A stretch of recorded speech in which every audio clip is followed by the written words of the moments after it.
Que a graça do Senhor Jesus esteja com todos nós. Amém? Muito bom estar aqui com vocês, revendo alguns que eu já conheço, né, da nossa caminhada aí de reuniões de planejamento e outras reuniões, e conhecendo talvez a maioria aqui. Como o pastor Marcos falou, a gente se conhece há bastante tempo, e eu estava lembrando que nossos filhos e os filhos deles também eram pequenos, né? A primeira vez que eu tive na casa do Marcos e da Soraya lá no Rio, eu vi os meninos correndo, né? Eu sei que eles detestam quando a gente fala isso, né? Mas o fato é que a gente está ficando velho, né? E de outro lado, é muito bom ver os nossos filhos, e nós já temos netas também, avançando, assumindo posições de liderança e se envolvendo com o reino. Isso é muito bom. Então, muito bom estar aqui com vocês e poder contribuir com essa igreja que está fazendo 100 anos. Eu também estava pensando que acho que tanto eu quanto o Marcos somos meio que especialistas em igrejas centenárias, né? Porque quando o Marcos liderava a igreja de Madureira lá no Rio, a gente também ajudou a fazer o planejamento para o centenário da igreja, e tenho feito isso com diversas igrejas, né, centenárias. Então é muito bom ver que vocês estão ultrapassando uma linha histórica e começando a caminhada para os próximos 20, 30, 50 e 100 anos, se Jesus não voltar antes disso. De outro lado, gostaria de deixar realmente o convite assim, bem expressivo para vocês, para participarem em junho dessa conferência que vai haver aqui, o Global Leadership Summit. A nossa organização, a Envisionar, ela é responsável no Brasil pelo Global Leadership Summit, e eu sei que quando você ouve esse nome em inglês, assim, e o pessoal fala uma conferência internacional, etc., né, você fica tentando entender que negócio é esse, né, de comer, de levar para casa, né, o que é isso? Então, deixa eu compartilhar rapidamente duas histórias muito simples para você entender que o Summit não é simplesmente para líderes de ministérios ou organizações, pastores ou executivos de empresas. O Summit é para qualquer pessoa que tem influência. Por quê? Porque liderança é influência, e todo mundo tem influência. Você influencia seus filhos, seus netos, você influencia as pessoas que estão ao seu redor, você influencia sua vizinhança, você influencia as pessoas na sua organização. Mais ou menos como uma senhora lá do interior do Rio de Janeiro, de Campos do Goytacazes, que participou do Summit o ano passado lá em Campos, e ela é uma cabeleireira. Ela tem um pequeno salão de cabeleireira. E depois de participar do Summit, ela mandou um testemunho para a gente, dizendo o seguinte: até hoje eu cortava cabelo e arrumava as mulheres. A partir de hoje eu descobri minha missão de vida. Arrumar o cabelo e embelezar as mulheres é simplesmente um detalhe, porque eu tenho pelo menos 1 hora ou 2 no atendimento de cada uma delas, para influenciá-las, para compartilhar do Evangelho, para ajudá-las a resolver seus problemas e para apresentar soluções para elas. Ela mudou completamente, ela virou a chave e mudou completamente a percepção de vida que ela tinha a partir do Global Leadership Summit, porque o Summit é uma experiência, não é simplesmente um congresso que você assiste um monte de palestras. É uma experiência que abre a sua visão, que amplia a sua visão de vida, não importa onde você esteja. A mesma coisa aconteceu com o Josélio. O Josélio, ele é um gerente, até alguns anos atrás, ele era o gerente de uma empresa, como se fosse a Companhia de Águas aqui do estado, e ele mora lá em Campo Grande, Mato Grosso do Sul, e ele ia na igreja, não era assim um líder na igreja, ele era um profissional, participava dos cultos e atuava lá na sua atividade profissional, fazendo o seu trabalho da melhor forma possível. E o Josélio participou de um summit alguns anos atrás, e isso, como eu disse, ampliou a visão de vida dele. Ele começou a olhar para a sua vida e entender que ele realmente não tinha sido chamado para ser um líder na igreja, diácono, líder de ministério, ou professor da escola bíblica, ou coisa desse tipo, mas que ele tinha sido chamado para fazer diferença lá na empresa de águas do estado. E imediatamente a isso ele começou a pensar: como que eu exerço a minha influência? Bom, quando ele começou a fazer isso, imediatamente ele foi promovido. Ele se tornou o diretor regional de uma das subsidiárias da empresa e, algum tempo depois, ele foi chamado para ser o diretor executivo da Companhia de Águas do Estado. E ele começou a criar programas de capacitação e influência de todas as pessoas. Ele começou a trazer o pessoal para a igreja para participar do Summit, os funcionários da empresa, os colaboradores da empresa. É uma empresa que tem mais ou menos 600 colaboradores. Ele começou trazendo uns 10 ou 15, e em cada edição do Summit, desses últimos 8 ou 9 anos, o Josélio foi trazendo mais gente, mais gente, mais gente, a ponto de que, nesse último Summit, mais ou menos 150 pessoas da empresa participaram do Summit. Por quê? Porque eles definiram que o Summit é um negócio tão bom que isso vai fazer parte do programa de capacitação da empresa. Percebam que é a igreja influenciando a sociedade, trazendo valores do reino para a sociedade para influenciar as pessoas. E sabe o que aconteceu com essa empresa? Nesses 2 ou 3 últimos anos, eles ganharam como uma das 500 melhores empresas para se trabalhar no país. E o presidente da empresa disse, tem várias coisas que influenciaram, mas o Summit foi uma das principais. Sabe aquilo que a gente prega aqui, dizendo que nós participamos aqui dos cultos, das celebrações, etc., para nos capacitarmos, para influenciar a sociedade? Então, o Summit faz exatamente isso. Ele colabora com a igreja, com qualquer pessoa que tem influência em qualquer área da sociedade, para equipar você, ampliar sua visão. E seja o diretor de uma empresa, seja um pequeno salão de cabeleireira, o Summit amplia a visão para que isso transforme a vida das pessoas por meio da sua vida. Então eu queria deixar um convite assim muito especial para você participar em junho do Summit, fazer imediatamente a sua inscrição, porque isso certamente vai ampliar a sua visão e vai permitir que Deus te use ainda mais naquele lugar onde Ele te colocou para fazer diferença. Então, espero ver vocês no Summit aqui em junho. Bom, hoje à noite eu queria que você saísse daqui com uma pergunta. É uma pergunta simples de um lado, mas admito que pode ser incômoda de outro. Ela pode te desafiar a ir para um próximo nível da sua vida espiritual e do seu relacionamento com Deus, ou, eventualmente, ela pode te incomodar e tirar o sono. Então, eu já estou dando as precauções para você não se preocupar se você perder o sono por causa dessa pergunta.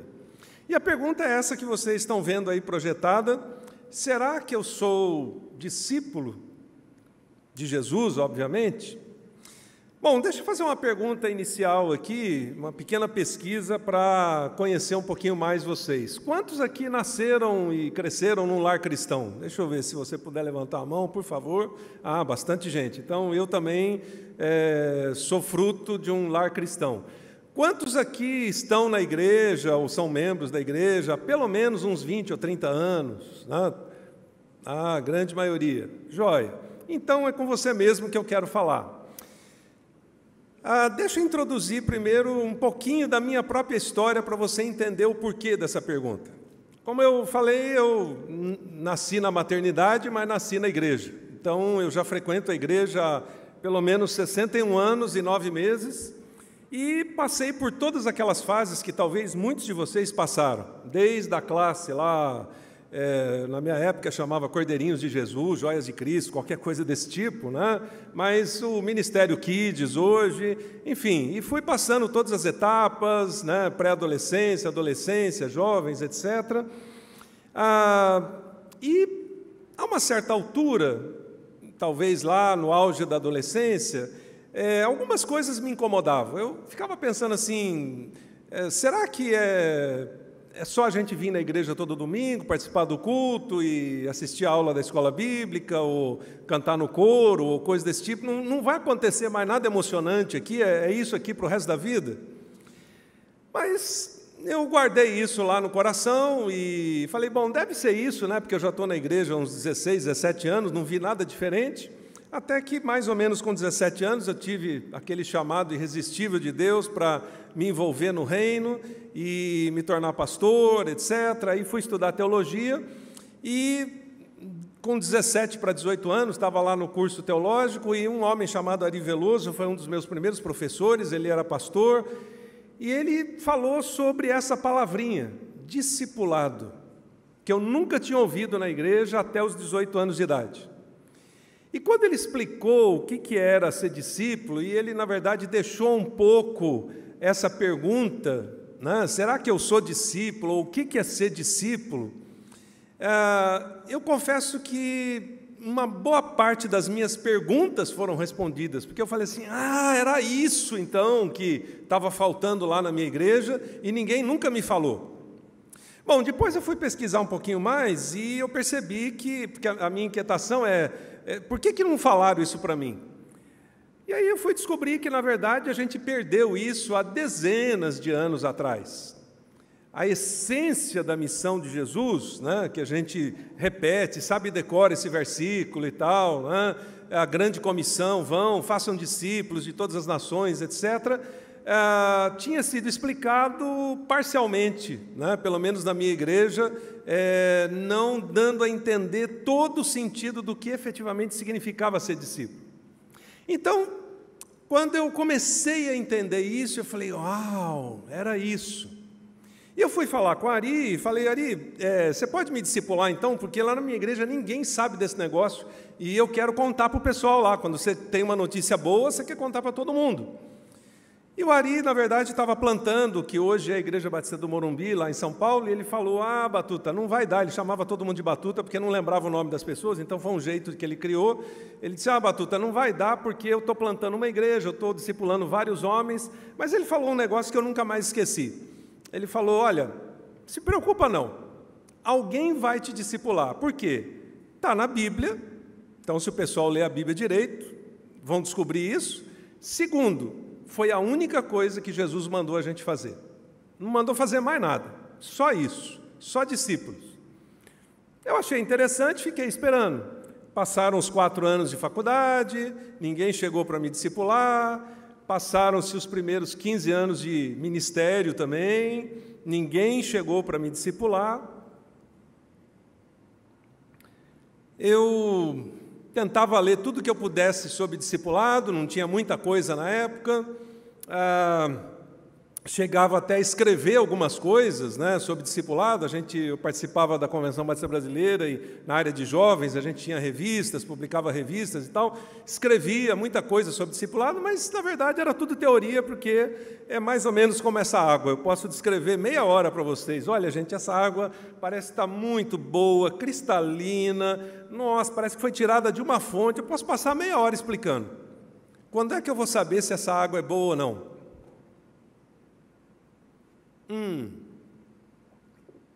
Agora eu sei que a água é boa, quando eu experimento. E mais ou menos 15 anos depois de já ser pastor, líder na denominação, etc., Deus deu uma olhada e falou assim, Josué, acho que ninguém vai te discipular por aqui não. Vou transferir vocês, família de vocês, para outro lugar. E aí a gente foi para Vitória,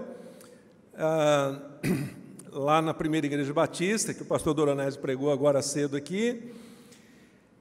E lá, eu e um outro pastor jovem também na época, tínhamos 35 anos de idade, olhamos um para o outro e dissemos assim, olha, ninguém vai discipular a gente. Sabe por quê? Porque a nossa geração não foi discipulada, as gerações anteriores não foram discipuladas. E quando eu pesquisei um pouco mais, parece que a gente perdeu, segundo alguns autores, esse negócio há uns 80 ou 90 anos atrás. Alguns outros, como Dallas Willard, diz que a gente perdeu isso há mais ou menos uns 120 anos atrás. E a partir daí, nós como igreja evangélicas, criamos um monte de atividades para substituir a essência da missão, que era fazer discípulos. Aliás, nós somos muito bons nisso. Eu e a Raquel, durante muitos anos, fizemos muitas atividades. Vocês não fazem ideia. Desde congresso, acampamento, pequeno, médio, grande, gigante, treinamentos e viagens, e mais isso, e mais aquilo, até que um dia Deus começou a me apertar com essa pergunta: Josué, será que você é discípulo? Será que você já fez algum discípulo? E aí eu comecei aquelas explicações que eu sei que todos nós damos. Senhor, meu pai foi diácono na igreja, 30 anos. Minha mãe foi líder das mulheres. Minha irmã casou com um pastor. E aí sabe igual aqueles programas de auditório que quando a resposta é errada, né, aperta a campainha, tá, resposta errada. E Deus perguntou: então, Josué, quantos discípulos? E eu continuei a dar respostas desse tipo. Deus, eu já escrevi livro, eu já fiz congresso, já fui orador da convenção, já fiz isso, já fiz aquilo. Tá, resposta errada, quantos discípulos? E aí foi, até que chegou um ponto que não tinha mais o que dizer. Então eu tive que admitir: Deus, nenhum discípulo. E foi mais ou menos nessa altura que eu e esse outro pastor, o Geraldo, começamos a pensar o seguinte: olha, ninguém vai discipular a gente, porque a nossa geração não foi discipulada, as anteriores também não, então vamos lá perguntar para o Ari, e fomos também no Rio perguntar para um outro missionário americano que estava aqui, como é que era esse negócio de ser discípulo e fazer discípulos, e a gente viu que era simples, mas ao mesmo tempo profundo, e começamos nós dois, e mais meia dúzia, e a nossa igreja na época tinha cerca de umas 2.000 pessoas. E eu olhava e falava assim: nossa, vai demorar uns 20 anos para chegar lá na ponta esse negócio, porque vai indo de um em um. Mas você faz um, vira 2, então 2, 4, 4, 8, 16. Se todo mundo entender direito o que é esse negócio, vai muito rápido. E alguns anos depois, uns 7 anos depois, a gente tinha mais de umas 1.200, 1.300 pessoas na nossa igreja que já tinham entendido o que era ser discípulo de Jesus e o que era fazer discípulos. E eu confesso que eu tenho 2 linhas, dentre outras coisas, 2 grandes linhas divisórias na minha vida. Eu nasci na igreja, cresci na igreja e tal, mas teve aquela linha divisória do dia da conversão. Eu não sou simplesmente filho de crente. Lá pelos 15 anos de idade, teve aquele dia que eu entendi exatamente o que Jesus fez por mim, e foi marcante. A partir dali eu deixei de ser simplesmente filho de crente para ser um cristão, alguém que entende o que é seguir a Jesus. E aos 35 anos de idade teve essa segunda linha divisória. Apesar de ser salvo, entender e receber Jesus no coração, apesar de ser pastor, ter estudado teologia, ser líder, eu só fui entender o que era ser discípulo com 35 anos de idade. Por quê? Bom, dentre outras razões, porque todas as gerações anteriores perderam um pouco da compreensão do que é ser discípulo. E talvez essa pergunta também te incomode. O que exatamente é ser um discípulo? Bom, eu arranjei um jeito hoje bem simples de explicar isso para vocês, e antes de eu começar a explicação, vamos ver se vai dar certo aqui, tem um pequeno vídeo que eu separei para você entender um pouquinho melhor isso. Vamos ver se dá certo o vídeo aqui.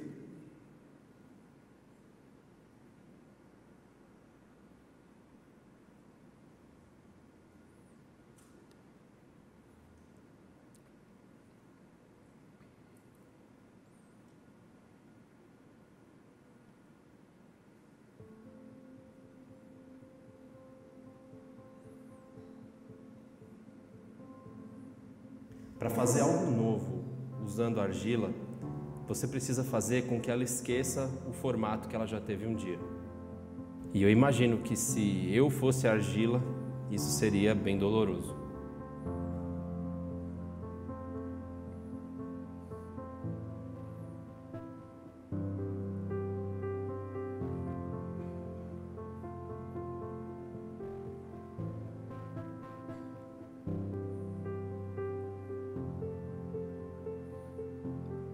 A argila tem uma memória. Quando você começa a trabalhar com ela, ela já tinha um determinado formato há muito tempo. Ela precisa ser desmanchada, precisa ser remodelada. É preciso que a argila esqueça aquilo que ela já foi um dia, para que ela possa então se tornar algo novo.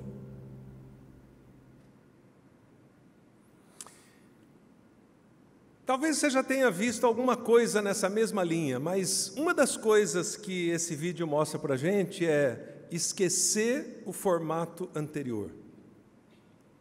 Talvez uma das formas muito simples de se explicar o que é ser discípulo é se você se converteu, mas continua vivendo como a pessoa que você era. Eu nem vou usar a expressão aqui, velho homem, novo homem, mas simplesmente aquilo que você era. Quando Deus não pode moldar a gente para o novo formato que Ele quer dar, isso significa que a gente até pode ter entendido o que significa Jesus na nossa vida, mas a gente continua com o velho formato que a gente tinha. Isso implica que o nosso eu, o nosso ego, é que ainda dá as regras. O nosso eu é que ainda determina as nossas ações, reações, respostas, palavras, relacionamentos e assim por diante. Então eu queria tentar explicar para você o que é ser discípulo, para você se perguntar depois, ao final, será que eu sou discípulo? De um jeito muito simples, usando a palma da nossa mão, os nossos 5 dedos. Bom, o que é ser discípulo? Primeiro, usando esse dedo aqui que se relaciona com todos os outros, ser discípulo é relacionamento. Primeiro, relacionamento com Deus, depois, relacionamento com as pessoas. Você sabe que esse dedo, ele se relaciona facilmente com todos os outros. Para você fixar o que eu estou falando, faz um teste agora assim, ó. Você vê como é fácil? Agora, se você tentar juntar o indicador com o minguinho aqui, né, como minha mãe chamava, ou o dedo anular com o minguinho, é mais difícil, é um relacionamento forçado. Esse aqui é natural. Então, discipulado é, primeiro, relacionamento com Deus, um relacionamento natural de amor com Deus. Depois, é um relacionamento com as pessoas. Por quê? Porque eu preciso refletir o discípulo que eu sou para a vida de outra pessoa. É o tipo de coisa que eu não guardo só para mim. O meu relacionamento com Deus é tão profundo, é tão sério, é tão desafiador, que isso faz com que eu queira repartir isso com outras pessoas. Quando a gente olha para Jesus, a gente vê que a maior parte do tempo ele investiu no relacionamento com o Pai, no relacionamento com seus discípulos, com os 12. Você vai dizer, mas ele pregou para as multidões, curou pessoas, expulsou demônios, transformou água em vinho. Sim, mas foi a menor parte do tempo. A maior parte do tempo ele dedicou para o relacionamento com Deus. Ele disse, a minha vontade é fazer a vontade do Pai, a minha comida é fazer a vontade do Pai, eu só faço aquilo que o Pai manda. Mas ele era Jesus, ele era o próprio Deus. E se ele precisou dedicar esse tempo de relacionamento com Deus, imagine a gente. Mas ele dedicava esse tempo de relacionamento com Deus para poder se relacionar com aqueles que ele tinha escolhido para continuar aquilo que ele deixou como grande comissão, que era fazer discípulos. O chamado de Jesus era para a gente refletir isso nos relacionamentos. Ele queria que a gente refletisse o relacionamento com Deus nosso na vida dos discípulos, na vida das pessoas que a gente vai influenciar. Desde a sua casa, no relacionamento com seus filhos, com a esposa, com o marido, com outros familiares, ou no trabalho, ou no trânsito, ou em qualquer outro lugar. Existe uma definição bem simples, mas ao mesmo tempo muito profunda de discipulado, que reflete isso, que é a seguinte: discipulado é transfusão de vida. O que é transfusão de vida? É mais ou menos como transfusão de sangue.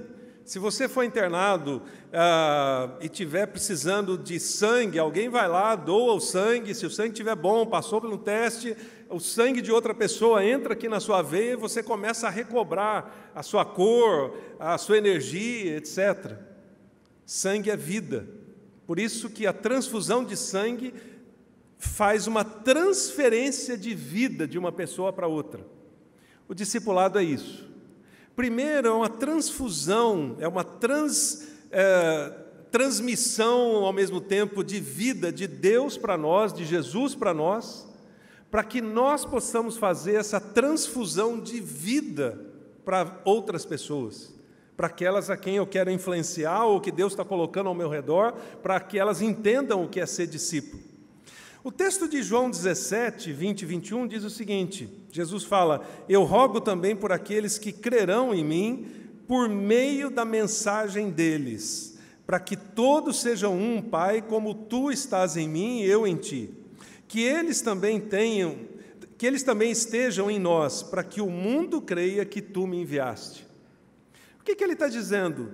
Isso é uma transfusão da graça, da misericórdia de Deus para a vida de Jesus, para poder transmitir, transfundir isso para a vida dos discípulos, para que eles influenciem o mundo. A minha inquietação de adolescência, será que não vai acontecer mais nada emocionante? É porque toda semana eu ia na igreja para, obviamente, receber boas mensagens, ensinamentos, valores, etc. Mas ninguém nunca me desafiou a compartilhar isso na etapa seguinte. Então, eu lembro que essa pessoa que me influenciou muito, Ari Veloso, ele dizia, tem muita gente que está na igreja há tantos anos, que se você der um corte aqui, cai Salmos, se você der uma talhada ali, cai Efésios, de tanto que a pessoa já estudou a Bíblia. Mas, ao mesmo tempo, ela não pratica e não reparte isso. E repartir aquilo que a gente aprende das Escrituras não é simplesmente sair ali na rua, pegar a Bíblia e começar a pregar, ou subir em cima de um caixote de tomate ali na esquina e querer pregar para todo mundo. É por meio dos nossos relacionamentos. Imagine que você perdesse esse dedo. Imagina a dificuldade que você começaria a ter para pegar objetos, para segurar um copo, por exemplo, coisas muito simples da sua vida. Os relacionamentos com Deus e com as pessoas é aquilo que faz com que a gente seja discípulo, porque Deus vai mexendo e transformando a nossa vida, para que o nosso exemplo de transformação gere impacto na vida de outras pessoas. É por isso que Jesus disse em João 15, 5, eu sou a videira, vocês são os ramos. Se alguém permanecer em mim e eu nele, esse dá muito fruto, porque sem mim vocês não podem fazer nada. Eu comecei a entender mais da vida de um discípulo nesse verso, quando eu compreendi essa questão do relacionamento com Deus para ser transferido para a vida de outras pessoas. Eu preciso estar ligado à árvore. Se você for ali na rua, em qualquer árvore aí, quebrar um galho e deixar ali no chão, daqui uma semana está tudo seco, esse galho não produz mais nada. Nem folhas, nem flores, nem frutos. O discipulado é exatamente isso. Se o meu galho não está ligado nesse relacionamento profundo com Deus, na árvore, eu não vou produzir frutos. Eu posso ser um excelente membro de igreja, eu posso ser um excelente religioso, eu posso até ser um excelente líder na igreja, mas não tem fruto. Eu simplesmente faço coisas para Deus, para mostrar a minha fé, a minha religiosidade ou coisa desse tipo. Mas como o Ari disse lá atrás, eu não estou fazendo a única coisa que Jesus pediu que eu fizesse, discípulos. E discípulos a gente só produz quando a gente tem relacionamento com Deus para repartir com as pessoas. Bom, deixa eu contar uma breve história aqui sobre isso. Lá atrás, 20 anos atrás, 25 anos atrás, mais ou menos, quando a gente começou a viver essas experiências de entender o que era ser discípulo de Jesus e fazer outros discípulos, houve algumas centenas de pessoas na nossa igreja, como eu mencionei, que se tornaram discípulos de Jesus, entenderam isso de tal forma e eles começaram a gerar novos discípulos. E uma das histórias é da Beth e da Evne, que eram duas jovens na época, e a Beth era professora e ela foi convidada para ir para a Espanha fazer um mestrado, depois a sua irmã a Evne também foi, e elas foram inicialmente para lugares, cidades muito pequenas, que nem tinham igreja direito. E ao longo desses últimos 20 anos, a Beth e a Evne fizeram centenas de discípulos. Como eu tenho contado a história delas em vários lugares, algumas semanas atrás, eu falei com ela e falei, Beth, será que dá para dar uma ideia aí, mais ou menos assim, de quantas pessoas vocês discipularam ao longo desses últimos 20 anos? E ela ficou brava comigo, porque ela falou, Josué, que é isso? Você está me ofendendo. Eu sou professora, eu tenho planilha. E ela registrou tudo ao longo desses últimos 20 anos. E quando ela mandou e eu olhei, foi tão impactante que eu não esqueci mais os números. A Beth e a Evne, ao longo desses últimos 20 anos, elas usaram a estratégia de relacionamentos, passaram 15 anos na universidade para manter o seu visto, porque elas entenderam que depois da ida para lá, Deus tinha levado elas para lá, não simplesmente para estudar, mas para fazer discípulos. Então, o jeito de permanecer lá, porque elas não tinham visto de trabalho, era ter o visto de estudante, e a Beth fez 2 mestrados, 2 doutorados e um pós-doutorado. Mas isso era só pretexto para fazer discípulos. E elas fizeram 1.118 discípulos. Só 2 pessoas. Uma igreja na Espanha tem 15 membros, uma igreja média 30, uma igreja grande, uma mega igreja 50. A Beth e a Evne discipularam um casal pastoral espanhol e eles plantaram uma igreja numa outra cidade, e essa igreja hoje tem quase 300 membros. Essa igreja já ajudou a plantar 2 outras igrejas com os discípulos que elas continuaram fazendo, que tem mais 120 cada uma. Dessa lista de 1.118, já saiu um pastor, 10 missionários, médicos, engenheiros e outras pessoas, porque elas trabalharam muito tempo com muitos estudantes na universidade. Simplesmente porque elas entenderam algo muito óbvio: relacionamento com Deus, relacionamento com as pessoas, novos discípulos. Bom, eu queria deixar 2 perguntas nesse ponto para você pensar. Você tem um relacionamento de amor com Deus? Essa foi uma das perguntas que mais me pegou quando eu comecei a entender o que era ser discípulo. Porque, em alguns momentos, como a igreja que eu cresci era muito rígida, meus pais também, Deus era aquele cara com chicote que vai me bater porque eu não cumpri as regras. Ou Deus está querendo que eu faça alguma coisa que eu não entendi direito, então Ele pode me castigar. E uma das coisas mais profundas da compreensão do que era ser discípulo foi isso. Foi quando Deus falou, Josué, eu simplesmente quero um relacionamento de amor com você. Você não precisa fazer nada, você não precisa ser líder de nada. Eu tenho condições de fazer muito melhor tudo o que você faz. Mas o ponto que está pegando é que o seu relacionamento comigo não é um relacionamento de amor, é um relacionamento de atividades. A outra pergunta é se alguém já se tornou discípulo de Jesus por causa de um relacionamento com você.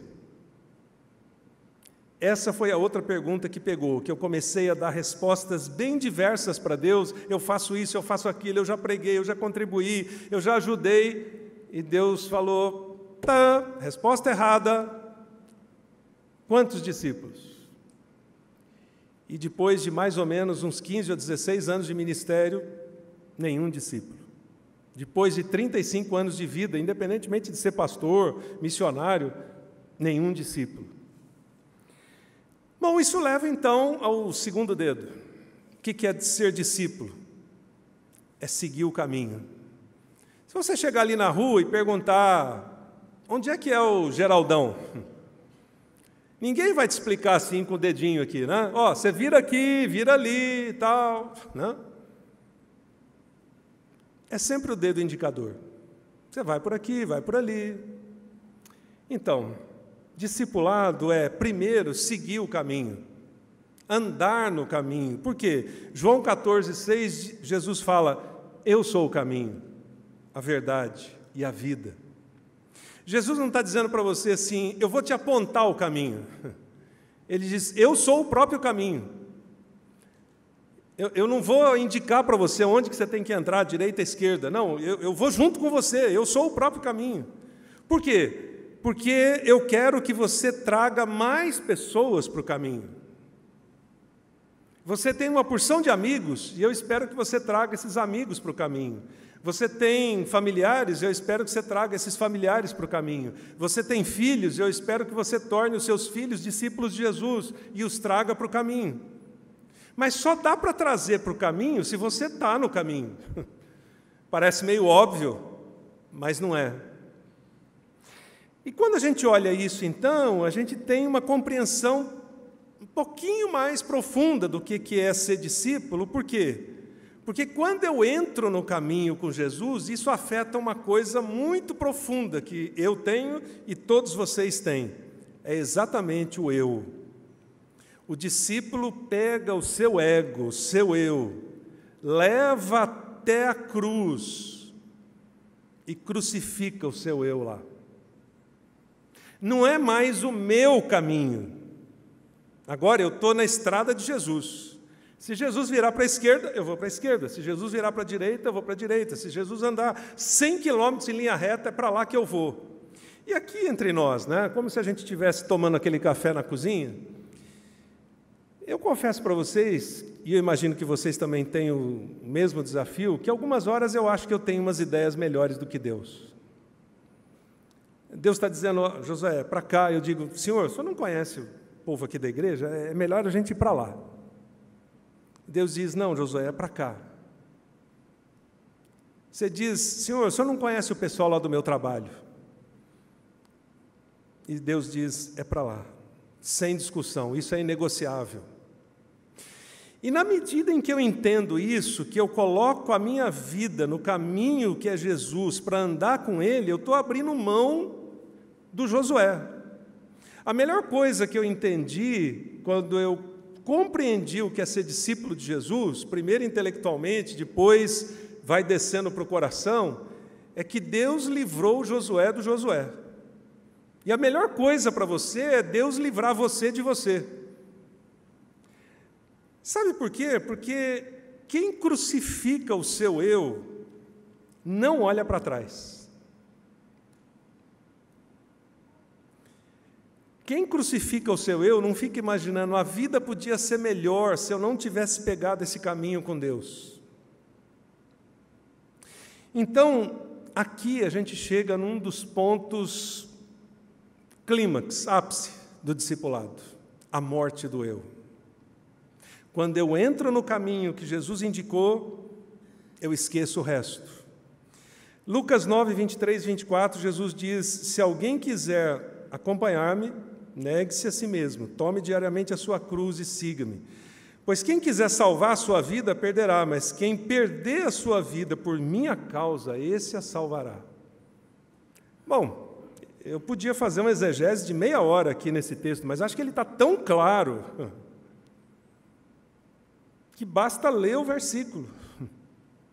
Se você quer seguir Jesus no caminho, que é Ele mesmo, o sentido aqui não é assim, eu vou tomar minha cruz, vai ser um sofrimento. Não. Eu estou indo para uma vida melhor. Eu estou me livrando de uma porção de decisões que eu ia tomar, que eu ia quebrar a cara.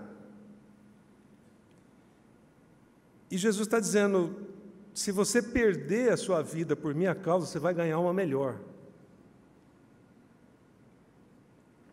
A gente tinha um mentor que, quando eu pisava na bola, não fazia exatamente o que eu deveria fazer, ele falava para mim, seu cabeção. Pois é, tem horas que nós somos esses cabeções. Eu quero fazer do meu jeito. Eu nunca me esqueço, uma vez, um casal que veio conversar comigo, de namorados, e eles estavam precisando de aconselhamento, e eles chegaram, muito simpáticos, pastor, estamos precisando de ajuda, e eles contaram o problema, eu perguntei assim, vocês já oraram? E ele falou assim, não orei porque eu já sei o que Deus vai dizer. Então, eu não tenho mais nada novo para dizer para você. Se você já sabe que Deus está dizendo que é para você ir para lá, e você está indo para lá, eu vou fazer o quê? Você está procurando alguém que diga o que você quer ouvir? Lamento. Pois é, o ser discípulo implica em perguntar para Deus. Mas não só perguntar. Estar no caminho com Deus. Você, quando faz isso, crucifica seus desejos, seus sonhos, suas ambições. Você diz, mas não, eu não vou poder sonhar mais. Vai sonhar muito melhor do que você sonhava. Eu me lembro uma vez que eu estava assim numa transição e Deus falou para mim, Josué, vou usar uma expressão aqui entre aspas, né? Pensa grande. E eu comecei a pensar, eu gosto de pensar grande, né? E eu pensei, fui até o máximo, e Deus falou, Josué, pensa grande. Mas não dá, já cheguei no limite. Pois é, esse é o seu limite, o meu está muito acima disso, você não consegue nem alcançar. O seu grande é pequeno para mim. Mas você acha que deve ir por aí, então se você acha que deve ir, vai. Você vai perder aquilo que eu tenho para você, que é muito maior, que é muito melhor. E esse novo caminho é melhor do que o melhor caminho que eu poderia construir. O ser discípulo é isso. Você acha que 12 homens que seguiram Jesus na Palestina, que eram pescadores, pessoas simples, de certa forma, sem muitos recursos, vocês acham que esses caras tinham imaginado em transformar o mundo, como diz lá em Atos 18, aqueles que transtornaram o mundo chegaram até nós? Eles jamais podiam imaginar um negócio desse. Mas esses foram os caras que Jesus escolheu para serem seus discípulos, seguirem Ele no caminho e depois serem usados para transformar o mundo. Bom, uma pergunta aqui é, você segue o caminho que te interessa ou você segue o caminho de Jesus? Você está na estrada com Jesus ou você está na estrada com seu ego? É mais ou menos isso que significa ser discípulo e seguir o caminho. E isso leva para o nosso terceiro dedo aqui, que obviamente não pode ser mostrado sozinho em hipótese alguma, mas esse dedo é o maior, né? É o mais alto. E ele significa missão. Ser discípulo é entender qual é a missão de vida e cumprir essa missão, que obviamente está dentro da grande comissão. Quando Jesus falou, vão e façam discípulos, ele está dizendo, isso vai fazer parte da sua missão de vida. Quem quer ser discípulo precisa saber que não basta seguir a Jesus na multidão, no culto, no ginásio, ou na multidão gospel que a gente tem no nosso país. Não. Se você quer entender o caminho e o relacionamento com Deus, você tem que colocar o ser discípulo e o fazer discípulos como parte da sua missão de vida. E aqui tem um detalhe, você não escolhe a missão, você vive a missão. Há uma grande diferença entre as duas coisas. Se eu fosse escolher a minha missão, antes de ir para a faculdade teológica, eu ia estudar arquitetura. Ou se eu seguisse uma tradição lá de trás dos meus avós, talvez ia ser fazendeiro. Mas você não escolhe a missão, você vive a missão, porque você entra no caminho com Jesus. E Ele diz, vamos lá, agora nós dois vamos fazer grandes coisas. Eu tenho grandes planos para você.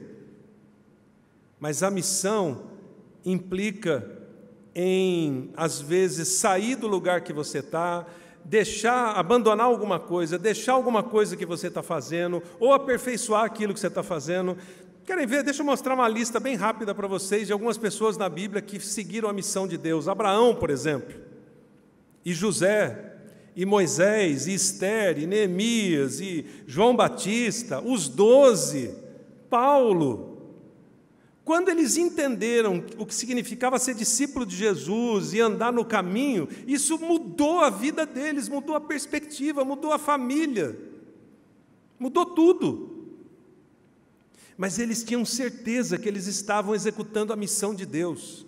Eles não iam chegar no último dia de vida e dizer assim, ai, que vida dura eu levei, nossa, só sofrimento. Eles não iam ter dúvida de que eles cumpriram a missão.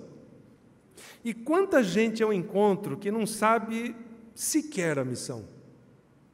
Algum tempo atrás eu estava dando uma consultoria para uma organização e eu estava fazendo algumas entrevistas com alguns líderes da organização e uma dessas pessoas sentou na minha frente, era uma jovem senhora de entre 35 e 40 anos, já casada, com filhos, advogada, etc.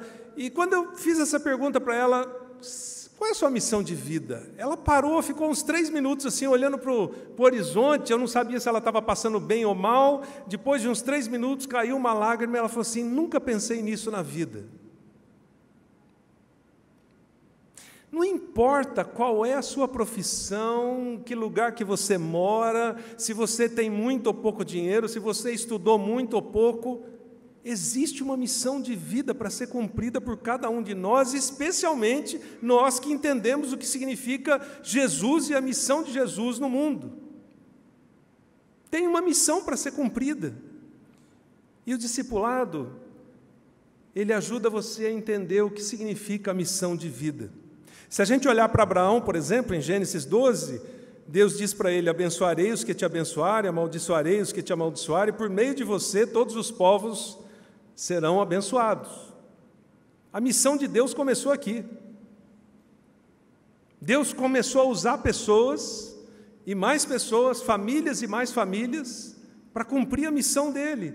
E aí, se você relaciona esse texto de Gênesis 12 com Mateus 28, que a gente sabe decora e salteado, né? Vão, façam discípulos de todas as nações, batizem eles em nome do Pai, do Filho e do Espírito Santo, ensinando a guardar tudo que eu ordenei. Gente, é a mesma coisa que Deus disse para Abraão. Eu vou abençoar você, eu vou usar você para abençoar as nações e para levar a minha graça para todas as nações. Jesus simplesmente disse isso em outras palavras. Ele disse, vocês vão discipular as nações. Existe uma missão a ser cumprida. Deus não vai mandar anjos para cumprir essa missão. Somos nós os escolhidos. Por isso, em João 4, Jesus diz, a minha comida é fazer a vontade do Pai, a vontade daquele que me enviou e concluir a sua obra. E depois ele diz, assim como eu fiz, vão vocês e façam o mesmo. Bom, isso leva então a uma pergunta. Você já parou para escrever uma frase simples sobre a sua missão de vida? Discipular, que automaticamente implica em ser discípulo, faz parte da sua missão de vida? Talvez você tenha pedido muitas coisas para Deus. Mas eu conheço pouca gente que chegou para Deus e disse, Deus, eu quero ser discípulo. Eu quero fazer discípulos, eu quero que isso seja parte da minha missão de vida. Como eu falei, a Beth e a Evelyn fizeram isso. Mas um outro rapaz lá em Vitória, o apelido dele era Dudu, aos 14 anos de idade, ele entendeu o que significava ser discípulo de Jesus. E ele chegou para mim um dia e falou, Josué, eu entendi que Deus quer que eu seja médico e missionário. Bom, eu estudei teologia, estudei administração. Minha meia cabeça de pastor diz, uau, mais um missionário. Mas a minha meia cabeça de administrador fez conta. Eu falei, bom, ele tem 14 anos de idade, precisa então concluir o ensino médio, fazer cursinho, faculdade de medicina, residência, estágio, especialização, somando tudo dá 18 anos. Eu falei assim, Dudu, você tem ideia de que precisa de 18 anos para começar a conversar sobre isso aí? Ele, sim, eu só preciso de pessoas como você e outros me ajudarem, me discipularem, me mentorearem para que eu chegue lá. Bom, eu confesso que eu queria entrar debaixo da mesa aquele dia, porque a gente não pensa a longo prazo, Deus sempre pensa a longo prazo. E aí, eu comecei a ajudar o Dudu, e depois voltamos para São Paulo, deixei outras pessoas lá ajudando, e os anos se passaram, eu fui acompanhando, e há uns 5 anos atrás, mais ou menos, eu estava em Vitória, o Dudu me ligou, podemos tomar um café? Sim. E ele falou, você lembra daquela conversa de 18 anos atrás? Eu disse, claro. Então, passaram-se os 18 anos, estou pronto, já sou médico, já estudei, já fiz residência, já fiz isso, agora você precisa me ajudar a ser missionário. Eu queria ir para algum país que precise mesmo de gente. E algum tempo depois, uns 2 anos depois, eu estava me despedindo deles lá no aeroporto em São Paulo, indo para a Ásia, para ser médico e missionário. E quando eu perguntei assim, Dudu, se você pudesse resumir numa frase, o que você vai fazer lá? Ele falou, não precisa uma frase, uma palavra já basta. Discípulos. Eu vou ajudar muita gente por meio da medicina, mas é só um meio para fazer discípulos de Jesus. Percebe o que acontece quando você entende isso e inclui isso na sua missão de vida? Na verdade, você não inclui, isso se torna a coisa principal. Bom, vamos para os 2 últimos dedinhos aqui. Esse dedo é aquele que a gente coloca aliança, ou de noivado ou de casamento. É o dedo onde a gente assume realmente compromisso. Então eu chamei esse dedo de discípulo. Porque em Lucas 14, Jesus diz, da mesma forma, qualquer de vocês que não renunciar a tudo que possui, não pode ser meu discípulo. O que acontece quando a gente casa, por exemplo? Eu estou, entre aspas, renunciando o tipo de vida que eu tinha para viver uma nova vida, com a minha esposa, com o meu marido, etc.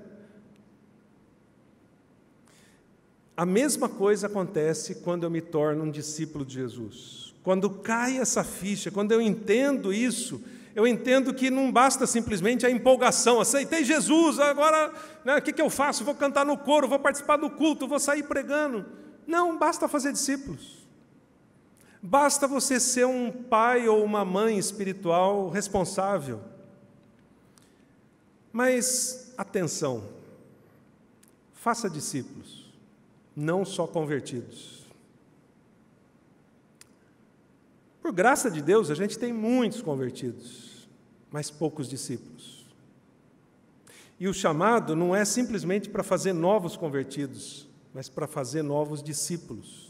Implica em acompanhar, em pôr a mão no ombro, em discipular essa pessoa, em mostrar o Cristo que habita em mim, também precisa habitar em você. As coisas que foram ajustadas na minha vida precisam ser ajustadas na sua vida. Ser discípulo é difícil, mas não é penoso. É gracioso, na verdade. O que Jesus fala para os discípulos? O jugo é suave, o fardo é leve. E às vezes, quando eu vejo algumas pessoas, alguns cristãos ou membros de igreja, nem sei se são cristãos necessariamente, mas pelo menos membros de igreja, exaustos, cansados, esgotados, com tanta coisa, fazendo tantas atividades, 10 cargos, 15 cargos, eu também já fiz isso. Eu vejo muitos assim com um fardo pesado. E na verdade Jesus fala, o fardo é leve.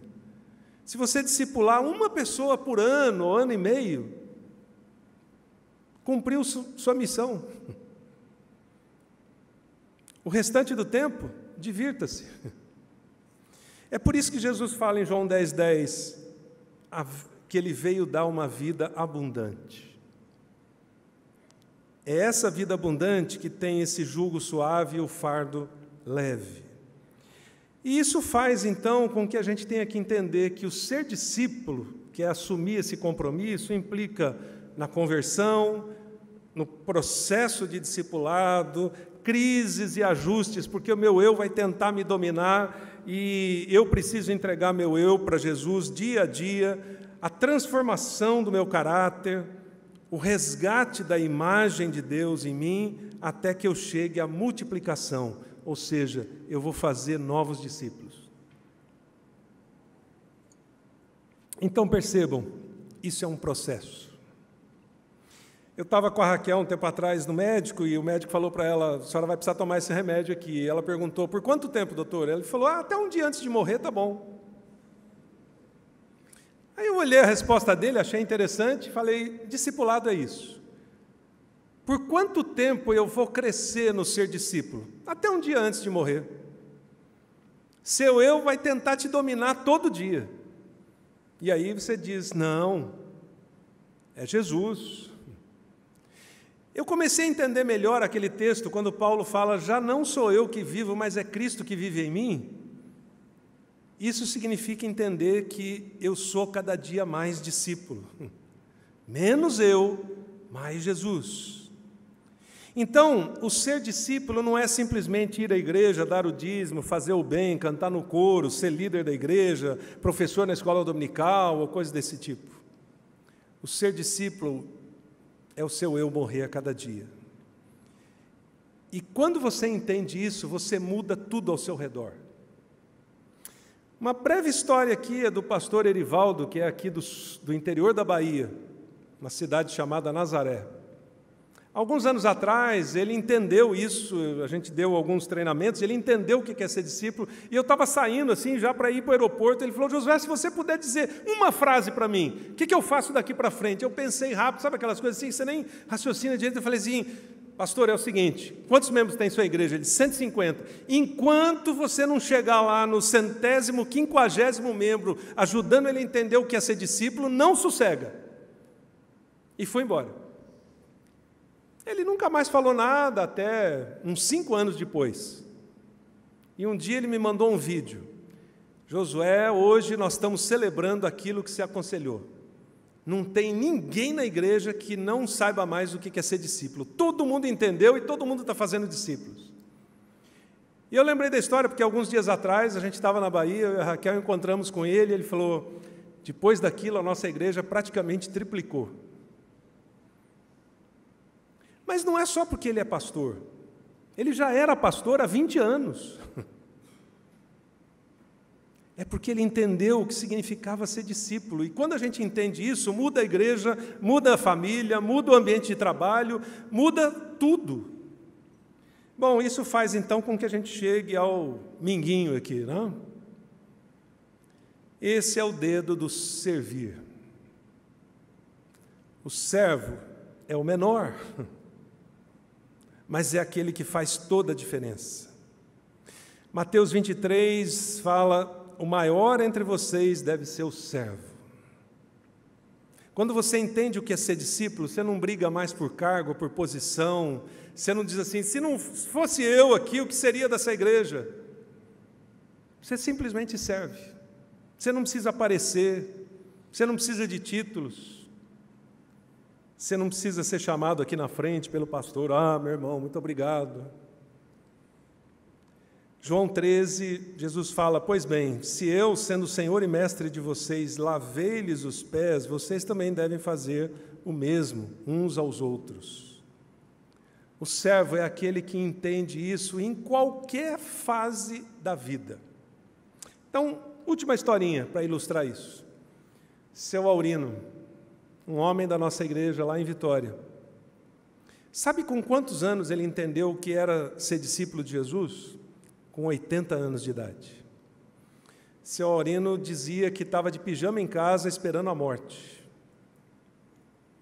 Mas quando ele começou a ver várias pessoas da igreja sendo transformadas e o pessoal falando sobre o que era ser discípulo, etc., ele veio para mim um dia e falou: pastor, eu quero conhecer esse negócio. Eu cocei a cabeça, falei: seu Aurino, será que ele vai entender? Ele nem está ouvindo direito. Mas aí ele entrou no processo de discipulado. Alguns meses depois ele chegou para mim e falou: pastor, por que vocês não ensinaram isso para a gente antes? Eu estou na igreja há 55 anos, ninguém me falou disso. Eu perdi minha vida. E eu fiquei tão sem graça que eu não sabia o que dizer, mas antes de eu reagir, ele falou: mas não se preocupe, pastor, eu já orei para Deus pedindo mais 20 anos de vida, porque eu não quero morrer sem experimentar o que é ser discípulo e fazer outros discípulos. Eu quero discipular gente da nova geração e eu quero ajudar nesse negócio. Aí eu cocei a cabeça 2 vezes, né? Porque eu falei: mais 20 anos. Bom, para encurtar a história, seu Aurino faleceu, acho que alguns meses antes do início da pandemia, com 99 anos de idade. Faltava uma semana para completar 100 anos. Ele pôde viver tudo aquilo que ele sonhou. Ele influenciou muitas pessoas, participou do discipulado de muitas pessoas. Então, não tem idade, não tem nível socioeconômico, cultural ou coisa desse tipo. Você pode entender o que é ser discípulo em qualquer fase da vida. E eu diria, complementando, que talvez essa seja a melhor coisa que vocês possam fazer como uma igreja centenária. Aqueles irmãos que fundaram essa igreja 100 anos atrás foram extremamente corajosos de, do nada, começar uma igreja para levar a graça de Deus e influenciar essa cidade. Agora, 100 anos depois, vocês podem viver de história ou vocês podem ser tão corajosos quanto aqueles irmãos de 100 anos atrás e dizer como seu Aurino: eu queria viver pelo menos mais uns 20, 30 ou 50 anos até que Jesus volte para fazer novos discípulos. E é por isso que quando a gente olha, então, a palma da mão toda, a gente relembra relacionamento, o caminho, a missão, o ser discípulo e o ser servo. E a gente entende que o discípulo servo é o ápice, porque eu entendi o relacionamento com Deus, eu entendi a morte do eu entendi o que é viver a minha missão e eu entendi o que é ser discípulo. Vou mostrar um quadro aí para vocês que ilustra isso na vida de um dos discípulos de Jesus, Pedro. Quem era Pedro? O cara comunicador, gosta de contar história, né? Pescador, ao mesmo tempo reativo, imediatista. Ele, não, Senhor, o senhor não vai morrer. Pegou a espada e cortou a cabeça, a orelha do soldado. Era a cabeça, né? O soldado virou e perdeu só a orelha. Confrontador, impaciente, ousado. Bom, Pedro era um desastre. Mas ele passou por um tremendo processo de transformação no discipulado. O comunicador se tornou o pregador.